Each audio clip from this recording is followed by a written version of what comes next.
Hello मेरे प्यारे दोस्तों, नमस्कार। मैं शशांक आप सभी का एक बार फिर से स्वागत करता हूं आपके प्यारे YouTube channel math with Shashank में। साथियों, आर्मी अग्निवीर का पेपर शुरू हो गया है और आपको जानकर ये बहुत सा खुशी होगी, अपार हर्ष आपके दिल में खुशी आएगी कि जो हम लोग मैथ के एक्सपेक्टेड क्वेश्चन 10 रोज करते थे, उसमें से आपके जो भी आज की तीनों शिफ्ट में पेपर हुए हैं उसमें से आपके 90% क्वेश्चन फंसे हुए हैं। अभी मैं आपको क्लास वाइज लगा दूंगा स्क्रीनशॉट कि किस क्लास से जो क्वेश्चन पढ़ाए थे उसी पर आया है कि नहीं आया था। मैंने एक चीज़ बताया था, आपको या तो वही क्वेश्चन हो देखने को मिलेगा, नहीं तो सेम पैटर्न पे मिलेगा।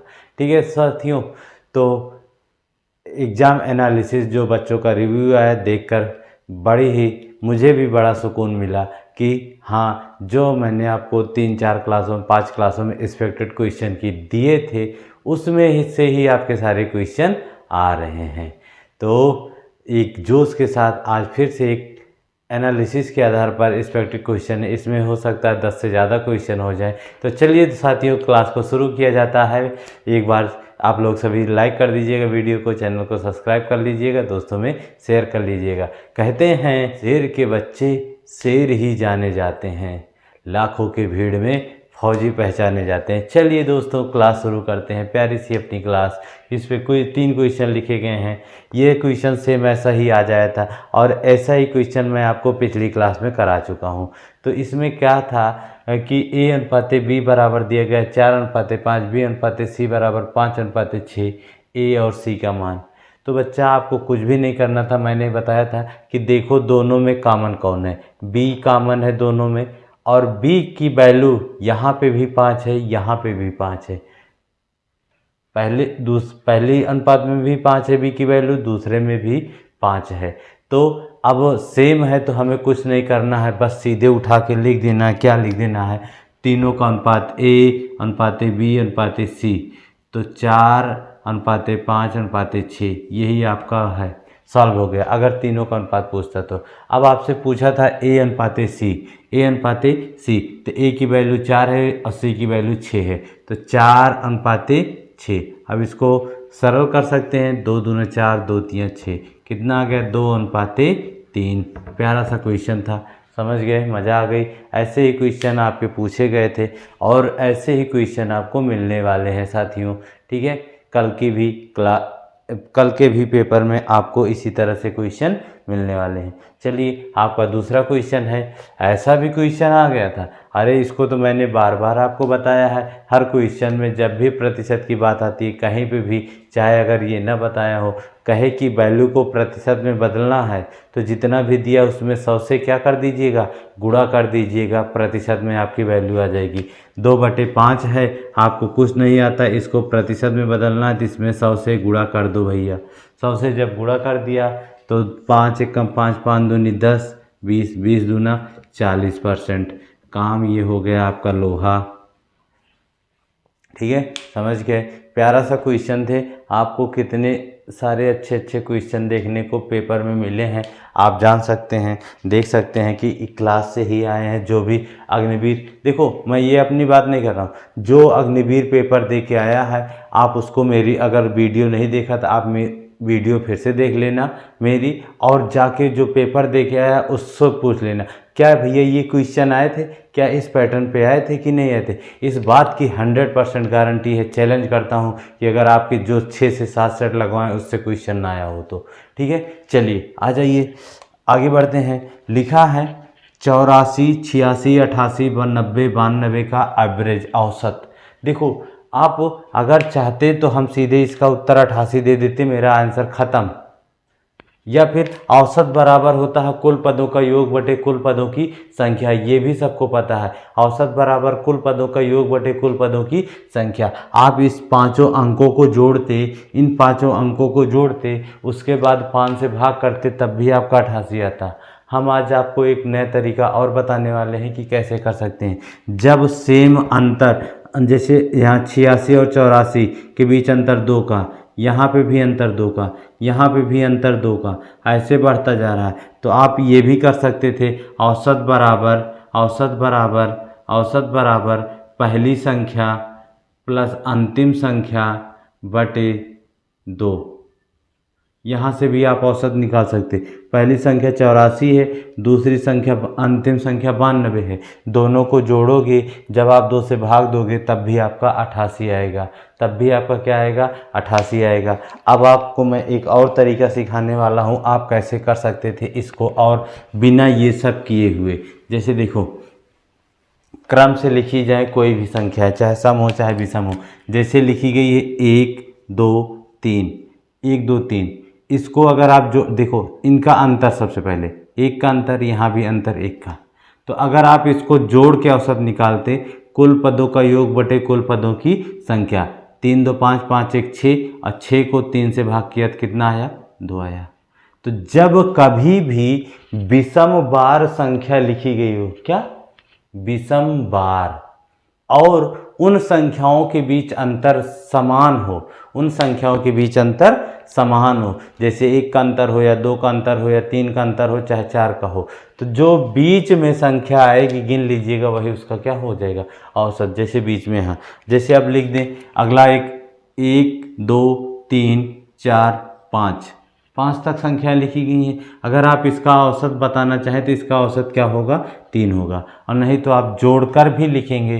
देखो 5 4 9, 9 3 12, 12 2 14, 14 1 15, और 15 को जब आप 5 से भाग दोगे तो 5 3 15। क्यों? क्योंकि औसत बराबर होता है कुल पदों का योग बटे कुल पदों की संख्या। समझ गए फौजी? आगे बढ़ते हैं, अगले क्वेश्चन की तरफ बढ़ते हैं। प्यारे प्यारे से क्वेश्चन। चलिए साथियों, अगले 2 क्वेश्चन है। दिया गया है कि एक घनाभ की लंबाई 10 सेंटीमीटर, चौड़ाई 15 सेंटीमीटर, ऊंचाई 12 सेंटीमीटर। इसको भी मैंने आपको बताया था कि बार बार आप फार्मूले याद रख लेना। और जब भी मैं इस तरह के क्वेश्चन 2D 3D से करवाता था, कोई भी एक क्वेश्चन आता था तो उसके सारे फार्मूले मैं लिखता था, बार बार लिखता था। कहता था भैया बाबू बच्चे फौजियों कि आप ज़रूर याद रखना, क्योंकि आपको यहाँ से क्वेश्चन मिलने वाले हैं। यहाँ से क्वेश्चन क्या है? मिलने वाले हैं। ठीक है साथियों, तो चलिए अगला क्वेश्चन है। लिखा है कि घनाभ की लंबाई, चौड़ाई और ऊंचाई दी गई है। ठीक है, और यहाँ पे आज एक क्वेश्चन आया था, इसी पे आधारित था कि वहाँ पे लंबाई चौड़ाई थी और ऊंचाई आपको ज्ञात करना था। घनाभ का संपूर्ण पृष्ठ दिया हुआ था। तो कोई दिक्कत नहीं, आज मैं आपको सारे फिर से फार्मूले लिखा दे रहा हूँ, आप आराम से लिख लो, फिर से आप कर लेना भैया। घनाभ का संपूर्ण पृष्ठ, घनाभ का आयतन, घनाभ का वक्र पृष्ठ क्या होता है, सबके बारे में आज आप लिख लीजिए। आप कभी गलत मत करना। ठीक है, तो जैसे देखो घनाभ का आयतन लंबाई गुणे चौड़ाई गुणे ऊंचाई होता है। ठीक है, इसका मात्रक घन में आएगा, चाहे मीटर हो चाहे सेंटीमीटर हो चाहे जो हो। ठीक है, सेंटीमीटर होगा सेंटीमीटर घन सेंटीमीटर, और मीटर में होगा तो घन मीटर। ठीक है, संपूर्ण पृष्ठ 2 ब्रैकेट में LB BH और प्लस HL होता है। घनाभ का विकर्ण पूछता है आपसे। विकर्ण बराबर अंडर रूट के अंदर L square plus B square plus H square. और घनाभ का वक्र पृष्ठ या चारों दीवारों का क्षेत्रफल पूछे, चारों दीवारों का क्षेत्रफल पूछे तो 2 ब्रैकेट में L plus B into H होता है। तो ये आप याद रखना, और इसी पर आपसे क्वेश्चन पूछा था। अगली शिफ्ट में भी आपसे क्वेश्चन 110% पूछेगा। तो देखो आयतन बराबर लंबाई गुणे चौड़ाई गुणे ऊंचाई। तो लंबाई 10 है, चौड़ाई 15 है और ऊंचाई 12 है। गुणा कर लें तो 15 धाम 150, 150 का 12 से गुणा करेंगे तो 12 पंचे 60 का 0 हासिल 6, 12 कम 12 6, 18 और 1 0। कितना आ गया? 1800 सेंटीमीटर क्यूब। आयतन बराबर, आयतन को वॉल्यूम कहते हैं, आयतन बराबर कितना आ गया? 1800 सेंटीमीटर क्यूब। ठीक है भैया, कितना आ गया? 1800 सेंटीमीटर क्यूब आ गया।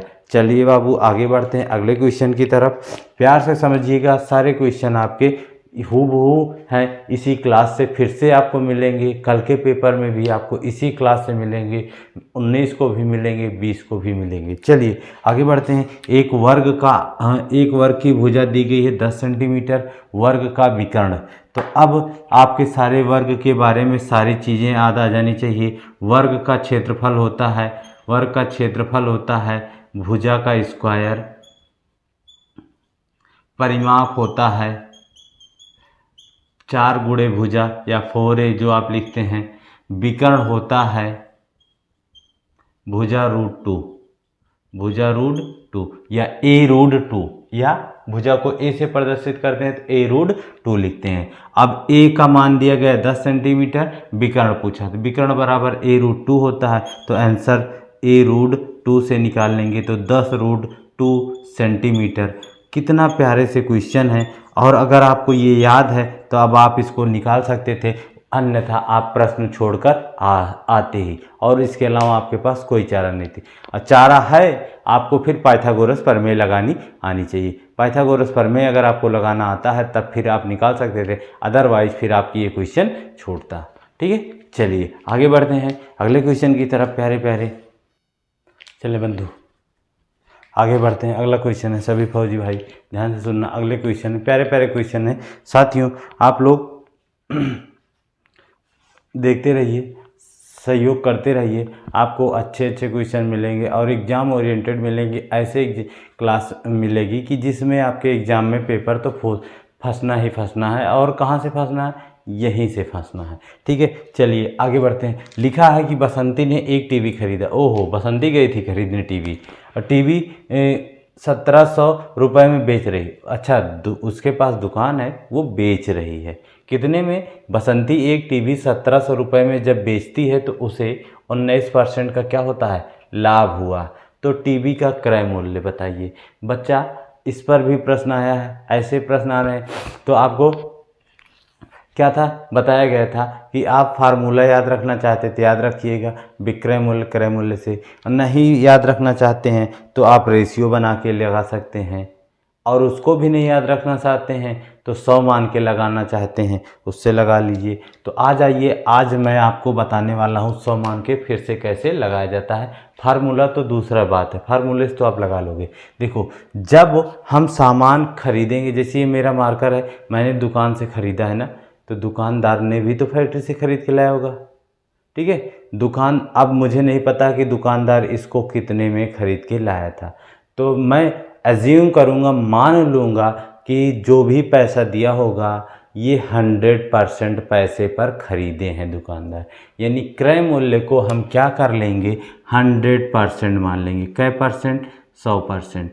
उसके बाद दुकानदार ने मुझे बेच दिया, मैं गया दुकान से ख़रीदा, दुकानदार ने मुझे क्या किया, बेच दिया, तो वो अपना निकाल लिया होगा कि कितने का लाभ हुआ था या कितने की हानि।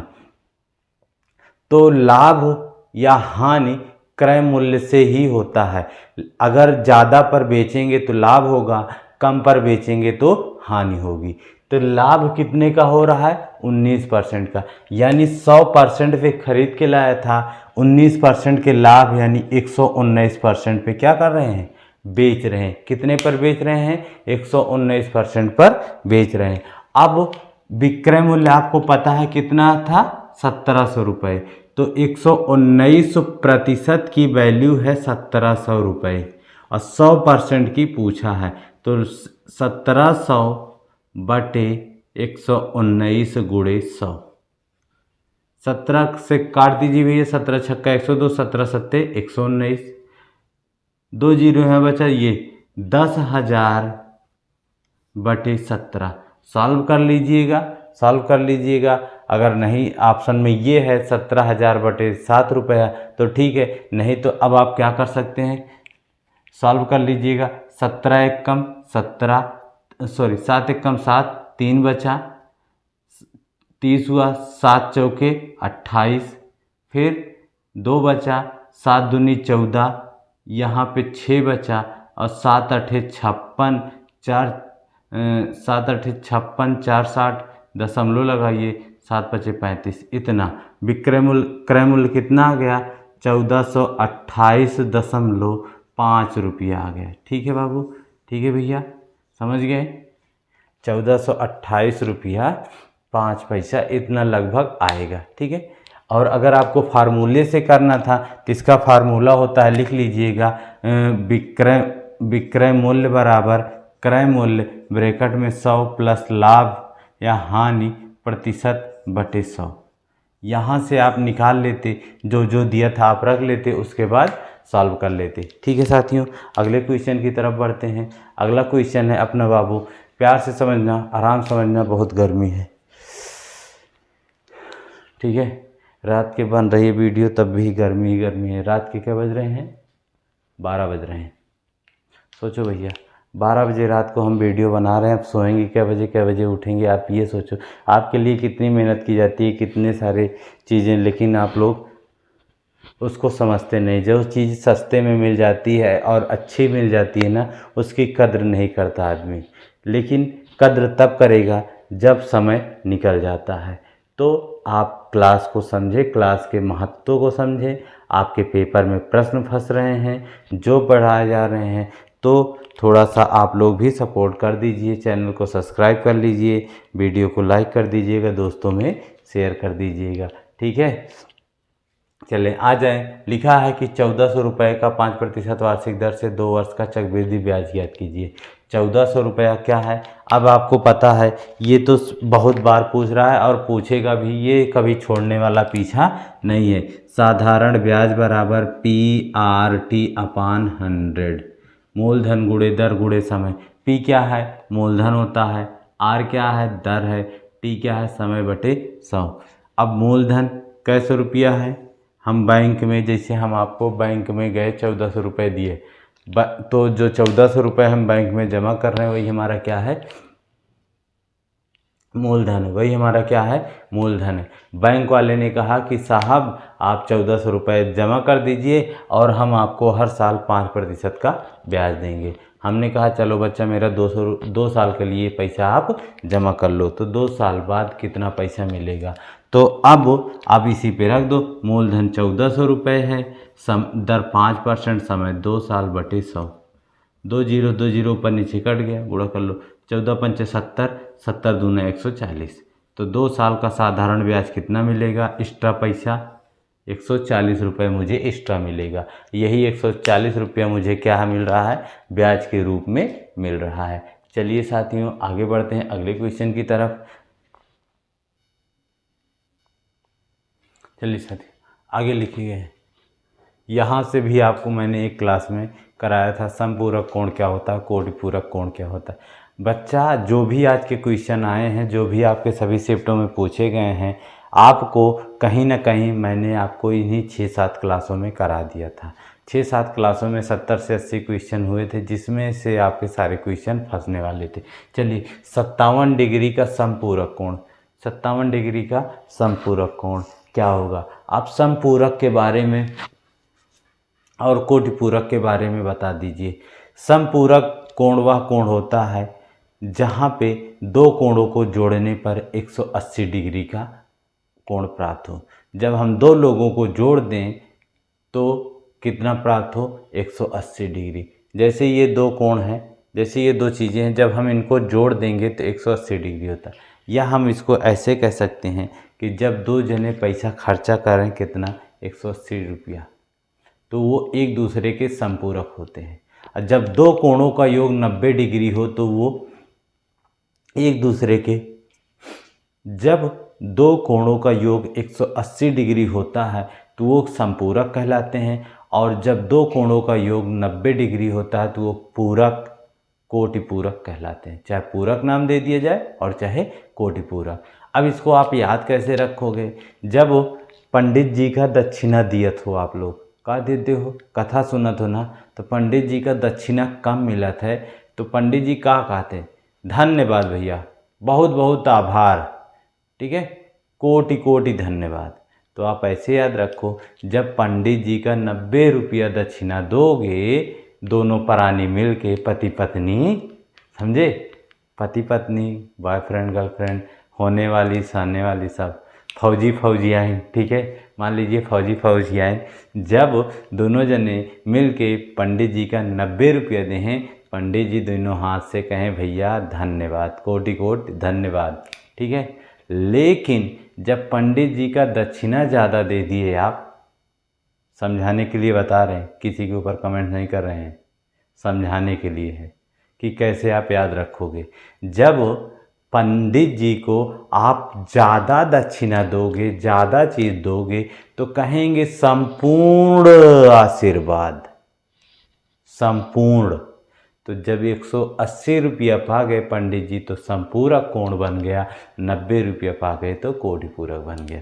अब चलो भैया, अब एक कोण आपको पता है 57 डिग्री, दूसरा नहीं पता है थीटा लिख लिए, इन दोनों का योग 180। तो अब इसको 57 को ले जाके घटा देंगे, 180 माइनस 57, 10 में से 3 7 गए 3, यहाँ बचा 7, 7 में से 5 गए 2, और ये कितना आ गया, दूसरा कोण कितना आ गया, 123 डिग्री का आ गया, 123 डिग्री का आ गया। समझ गए, 123 डिग्री का आ गया। समपूरक कोण दो कोणों का योग 180 डिग्री और कोटि पूरक कोण दो कोणों का योग 90 डिग्री। चलिए साथी, अगला क्वेश्चन है, एक त्रिभुज की तीन भुजाएं दी गई हैं, 6 सेंटीमीटर, 8 सेंटीमीटर, 10 सेंटीमीटर। तो त्रिभुज का क्षेत्रफल पूछा गया, ये सेंटीमीटर में है, ठीक है, किस में है, सेंटीमीटर में। तो अब आपको इसको देखो, एक चीज़ देखो, ये 6, 8, 10 क्या है, ट्रिपलेट दिख रहा है, कौन सा, राइट एंगल ट्रायंगल का ट्रिपलेट दिख रहा है ना। तो यानी देखो, राइट एंगल ऐसे ट्रायंगल बनता है, राइट एंगल ट्रायंगल में जो सबसे बड़ी भुजा होती है वो कर्ण होती है, और ये लंब है, ये आधार है। तो अब आपको क्षेत्रफल बराबर, त्रिभुज का क्षेत्रफल होता है 1/2 आधार गुणे ऊंचाई। त्रिभुज का क्षेत्रफल बराबर 1/2 आधार गुणे ऊंचाई। यहाँ से आप सीधे निकालोगे 1/2 आधार, ये होता है आपका जो 6 है, और ये क्या है, लंब जो है वही ऊंचाई है। तो 6 गुणे 8, 2 3 6, 8 3 24 सेंटीमीटर स्क्वायर क्षेत्रफल आ गया। नहीं आपको समझ में आता है इस तरह से, कोई दिक्कत नहीं भैया, आप कैसे निकाल लेंगे। हीरोज फार्मूला आपको याद है, हीरोज फार्मूला होता है अंडर रूट के अंदर s, s माइनस ए, s माइनस बी और s माइनस सी, ये होता है हीरोज फार्मूला। यहाँ से त्रिभुज का क्षेत्रफल निकालते हैं।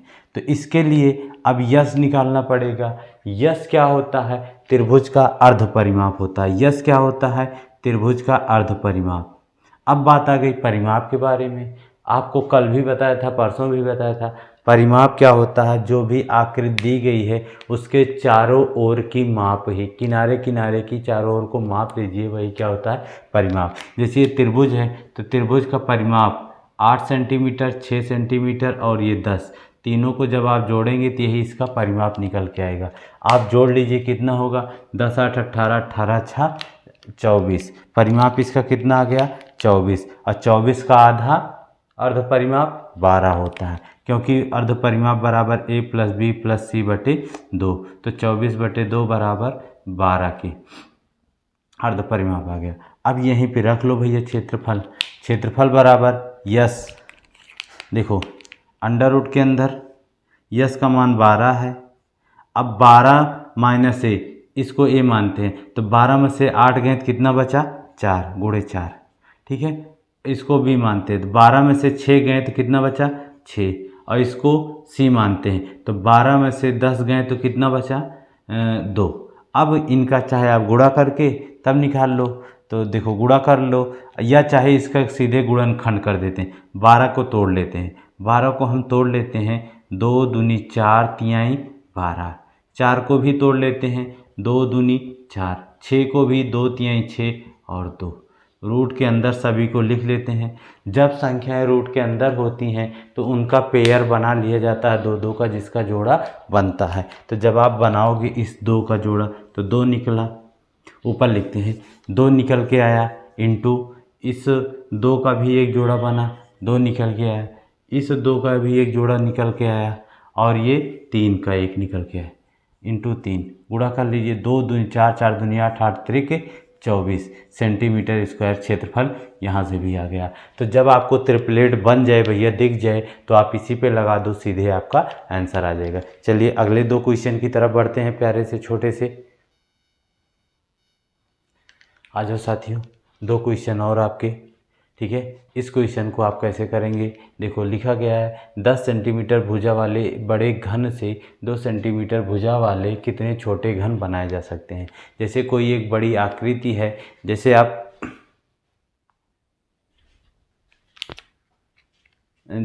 क्या करते हैं, कोई बड़ी आकृति ले लेते हैं। अब आपको मैं एक उदाहरण छोटा सा बताऊं। नेवता में कभी पहले के ज़माना में लोई मर दी जाती थी, आटा मरदा जाता था ना, और वहीं पे आदमी लोग क्या करते थे, बेल के बढ़िया उसमें से चकाई काट देते थे, छोटा छोटा चकवा जानते रोटी बनाने के लिए ना, गिलास लेते थे काट देते थे। तो उस लोई को मान लीजिए एक बड़ा घन है, अब उसमें से हमें छोटे छोटे घन निकालने हैं, काट के निकालने हैं। तो आप कितने छोटे छोटे घन निकाल सकते हो। तो इसके लिए हमें करना क्या होगा, देखो पूरे लोई में से निकाल रहे हैं ना, यानी लोई का आयतन निकाल लें। तो जो भी चीज़ दिया गया है अगर हमें उसमें से काट के निकाल रहे हैं कुछ, तो अगर डिब्बा है, घन है, तो सबसे पहले आप उसका आयतन निकाल लो। तो बड़े घन का आयतन, इसका जब आयतन निकालोगे, आयतन बराबर होता है घन का भुजा का क्यूब, यानी 10 का क्यूब कितना आ जाएगा, 1000 सेंटीमीटर क्यूब आ जाएगा। ये बड़ी वाली लोई का पूरे का मिला के आयतन है, लंबाई चौड़ाई का और सबका मिला के ऊंचाई का, ठीक है, आयतन है। उसके बाद बबुआ आपसे कहा कि हमें छोटे घन का, मतलब चकोए का, एक चकवा का, ठीक है। तो जब 2 सेंटीमीटर वाला है तो इसका अगर आपको आयतन निकालना होगा, छोटे का, ये बड़े का आयतन हो गया। अब छोटे का आयतन निकालें तो छोटे का भी आयतन 2 का क्यूब कितना हो गया, 8 हो गया। आप चाहे ऐसे लिख लीजिए सेंटीमीटर क्यूब। अब जब संख्या पूछता है तो बड़े का आयतन ऊपर और नीचे छोटे के आयतन से क्या कर दीजिए, भाग कर दीजिए। तो काट दो भैया, 4 से 4 दूनी 8, 25 चौके 100, 250, फिर 2 से काट दो, 2 एक कम 2, 2 दूनी 4, 2 पंचे 10, कितना आ गया, 125 छोटे घन बनेंगे। कितने बनेंगे, छोटे घन बनेंगे। कितने छोटे घन बनेंगे, 125। समझ गए भैया कैसे करना है। इसी तरह से आपका पूछ सकता है कि एक घनाभ से हम घन बना रहे हैं छोटे छोटे। तो जब आपको एक घनाभ दिया होगा, सबसे पहले आप घनाभ का आयतन निकाल लेना, लंबाई चौड़ाई और ऊंचाई से। फिर जो बना रहे हैं, घन बना रहे होंगे तो घन का आयतन, घनाभ बना रहे होंगे तो घनाभ के आयतन से उससे क्या कर देना, भाग कर देना, तो आपको संख्या निकल के आ जाएगी। चलिए अगले क्वेश्चन की तरफ बढ़ते हैं। वर्क एंड टाइम का है आज का, ये आपका लास्ट क्वेश्चन है। 5 आदमी किसी काम को 16 दिन में कर लेते हैं। ओहो, MDH मसाले सच सच, असली मसाले सच सच। देखो 5 आदमी, M1 हो गया, कई दिन में, 16 दिन में। तो बताइए 4 दिन में, यानी D2 दिया गया। काम करने के लिए कितने आदमी, यानी M2 पूछा है, तो M1 D1 अपान M2 D2 हो जाएगा बबुआ। जब M1 D1 बराबर M2 D2 हो गया तो अब आप इसी पर मान रख दें। 5 आदमी 16 दिन में, तो कई आदमी, M2 का मान पूछा है 4 दिन में, 4 से काट दो, 4 चौके 16, 4 पंचे 20, M2 बराबर 20 आदमी की आवश्यकता होगी काम को 4 दिन में पूरा कराने के लिए। समझ गए। तो ये थी आज की आपकी एनालिसिस के आधार पर छोटी सी प्यारी सी क्लास। तो वीडियो आपको कैसी लगी है कमेंट्स में ज़रूर बताना बच्चा। लाइक भी कर देना, दोस्तों में शेयर भी कर देना, चैनल को सब्सक्राइब कर लेना, क्योंकि ये वक्त आपका है। अगर ये आज हाथ से निकल गया तो आगे आपको पछताना ही पड़ेगा। बाबू समय है, टाइम है, पढ़ लीजिए, पा जाइए नौकरी, तो उसके आगे सब कुछ आपका अच्छा होगा, अन्यथा समाज आपको जीने नहीं देगा। चलिए दोस्तों, फिर मिलेंगे आपको अगली क्लास में, तब तक के लिए जय हिंद, जय भारत।